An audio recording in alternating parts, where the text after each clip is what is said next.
Hi everybody, welcome to Margaret Lewin Quilting, and I'm Margaret Lewin. Today I want to share with you what my plugs are. When I sew, they're like leaders and enders. But my mom, when I was growing up, always called them sewing plugs. Well, I've used plugs all my life, but once Bonnie Hunter came along and told me what you could really do with them, I started doing things like this, and hopefully you can see all of these.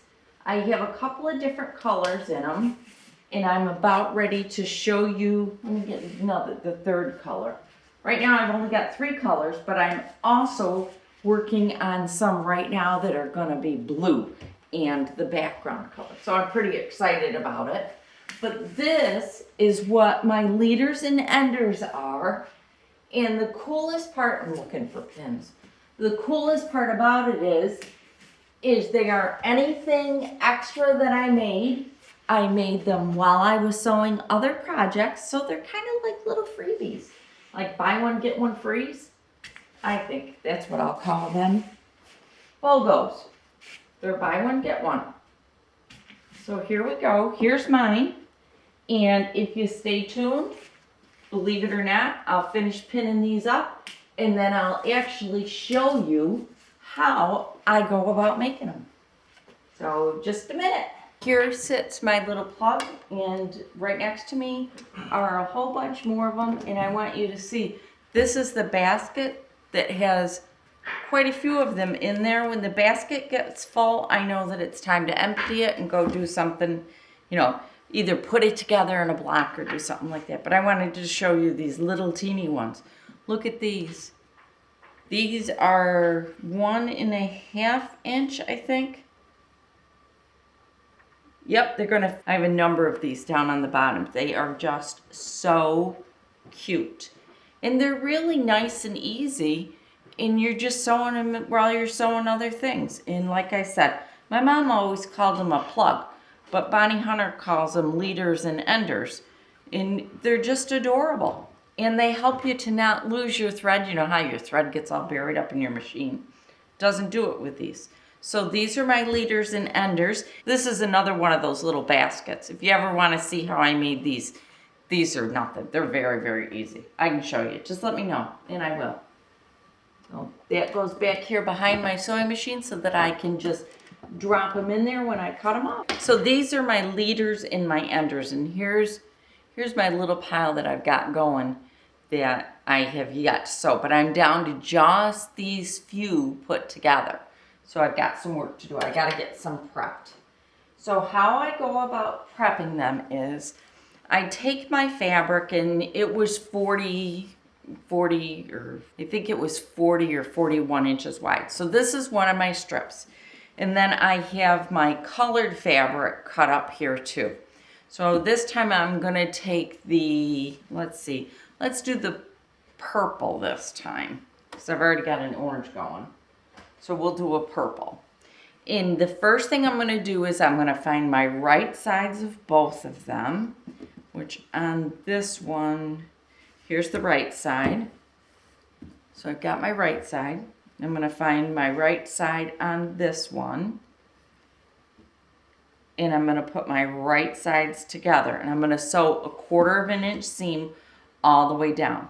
Now the width of these plugs or leaders and enders, whatever you want to call them, is as wide as you want them to be. These, I have a little piece of paper that I stuck in my basket saying how wide to cut my strips. These are cut at 2 inches, so they're going to finish at 1.5.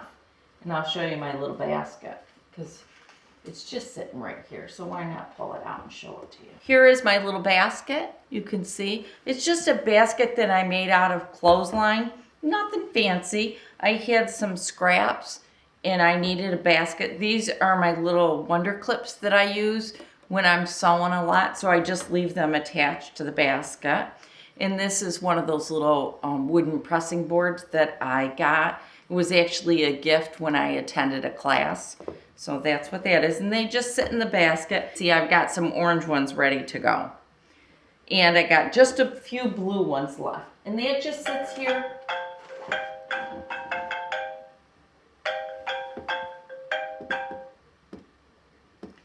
That just sits here right next to me. So I'm going to first sew a 1/4 of an inch seam all the way down this. And then I will take you over to the cutting table and show you what our next step is. So here's my long strip. You can see here's both sides. Aren't they pretty? I'm really excited about them. I pressed them towards my background fabric because this is the one common, this is the one common fabric on all of the pieces. So I've pressed it towards that. I cut them in half only because it's easier to work with the smaller pieces. And the next thing that I'm going to do is just put them one right on top of the other. There we go. And I'm just lining them up really well, making certain that my seams are together. All right. Once I've done this, I am going to take this over to the ironing board quick like, and I'm just going to kind of press them together once good. All right, now I've sprayed them, and I did put some Best Press in it. And the main reason why I pressed them at this stage and sprayed them with Best Press is because I'm going to be leaving them exactly like this. So I'm going to grab my other cutting board, or my other cutting mat. This is one of the neatest cutting mats I've ever owned. This is the Creative Grid Stripology, and it just cuts strips for you. Lickety split and very, very easily. So I'm lining this up on my mat so that I've got it good and straight. Then I'm gonna put my Stripology ruler over it, and I'm going to line that up. And I'm kind of using a couple of different things to make sure I'm lining it up correctly. I'm using the lines on the ruler and my mat, and here we go. So I know my strips were 2 inches, so I know I need to cut it again at 2. So I'm going to do my first cut at 0, and then I'm going to come to 2, then 4, and 6, and 8, and 10, 12, 14, 16, 18, and 20. Now I know this last piece right here, it's not big enough to do anything with, so that's gonna get thrown out, as is this very first piece here.